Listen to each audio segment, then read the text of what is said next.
I would definitely recommend one source of knowledge. And if it costs, I would also recommend to pay for it as well. Yeah. And that's some YouTuber called MrCV.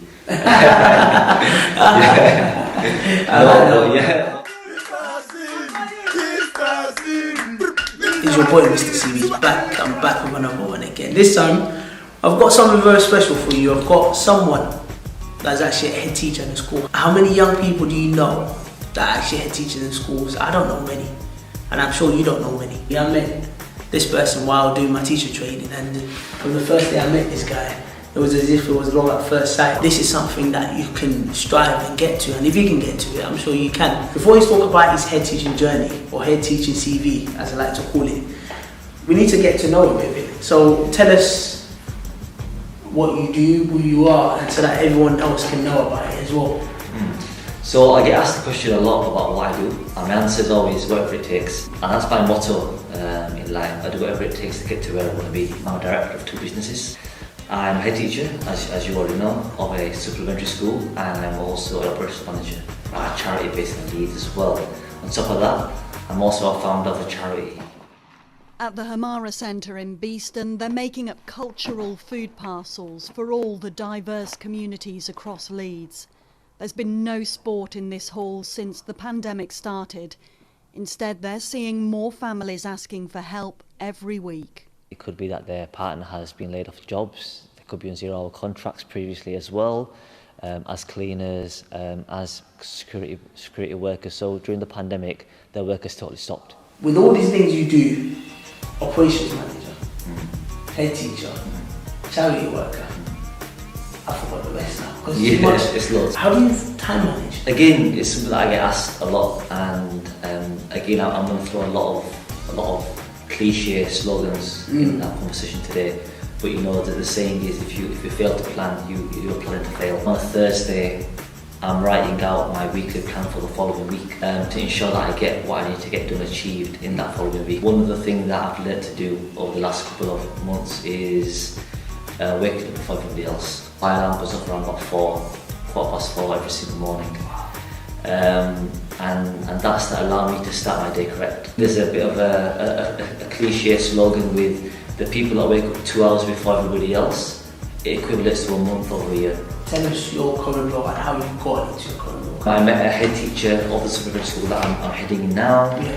I told them what I do, what I've done in the past, my background as a young person, my passion in life as well. And the school that I work in is a very inner city school, and the young people are very diverse. My passion of working with the BIM community outshone. And I got a call about 2 months later, and she goes, Raheem, I'm leaving my post to go into full-time education. And I'm looking at when I graduate, I want to go abroad to teach. So my role I've been for 10 years is available, and I know you can apply for it and get the job. First thing I said is no. I said to her, I'm not ready for it. I've just graduated. And she goes, no, Raheem, you'll be fine. I know what you're capable of. You know, I know what you've done in the past, and I can assure you the work's good. And I said to her, no, I'm not ready for it. She gave me 2 days, and she called me up again. She sent me an email, and she goes, Raheem, you need to apply for this role. You are the person for this role. Wow. And I thought to myself, clearly they see something that I don't see in myself.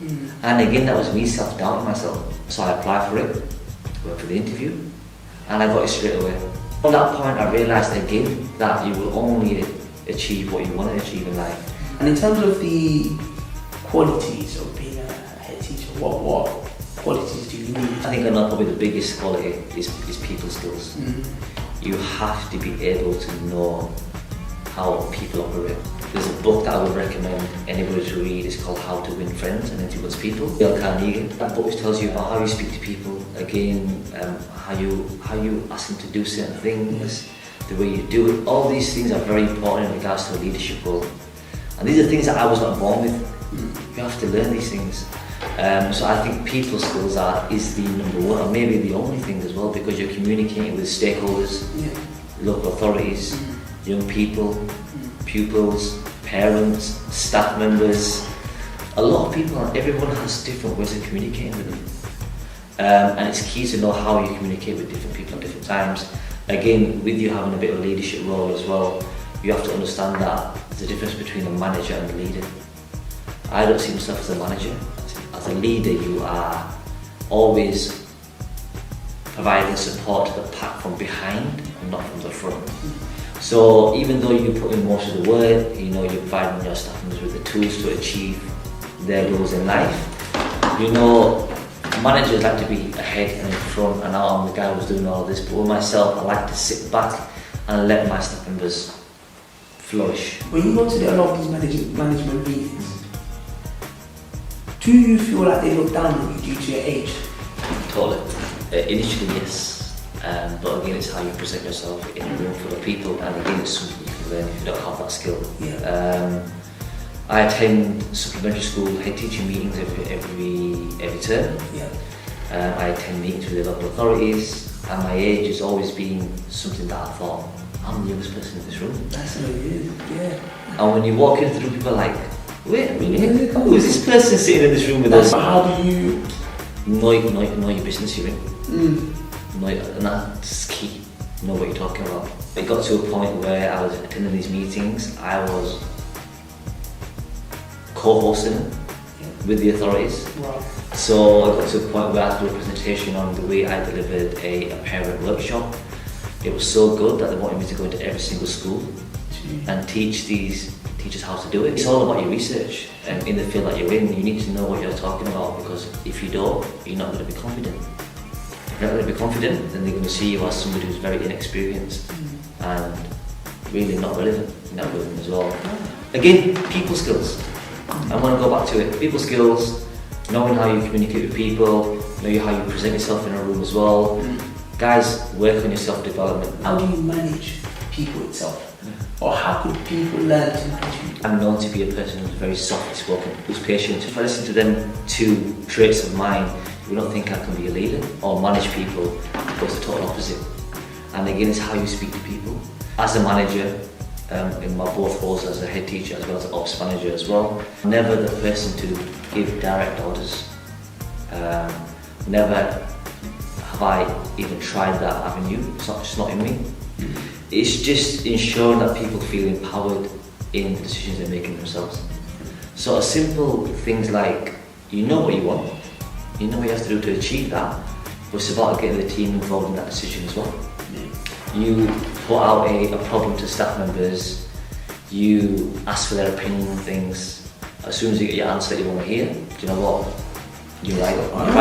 You're right. Do you know what? That's a really good idea. Even though you know the answer to it already, but it's about involving people. And it's just things like that you just take a little bit of learning and trialing, and your team will work effectively without you being around. There's not a lot of debate. How do we start to change that? I put it in the work. They say that on average, a black or Asian person will have to work 3 times harder as their white colleagues, just to show that they are different than everybody else. Yeah. As you know, going into placements, we would only be the only coloured member of staff in a, majority white school. Yeah. And that straight away put barriers, obstacles up in the way staff treated you, the way kids looked at you and treated you as well as parents. You have to look above and beyond that and understand the reasons why you're there, and still not let that put you down. When you feel like you're under pressure and you're getting watched a lot, don't see that as a negative. See it as, do you know what, I've actually got a platform to show people actually what I'm really like. All the eyes are on me. Instead of proving what they think they know about me, let's show them what I'm really about. Let's start being more kind. Let's start being more nice. Let's start working extra hard. So do you know what, their perception of me and coloured people will change. Just to wrap up as well, what would your final advice be for anyone looking to get into teaching, or looking to become a head teacher, or looking to go into senior roles? Got self-doubt. Everybody learns as they do the role as well. So if opportunity arises, take it straight away. They say success is when preparation meets opportunity. So start preparing for your success now, because opportunity will come.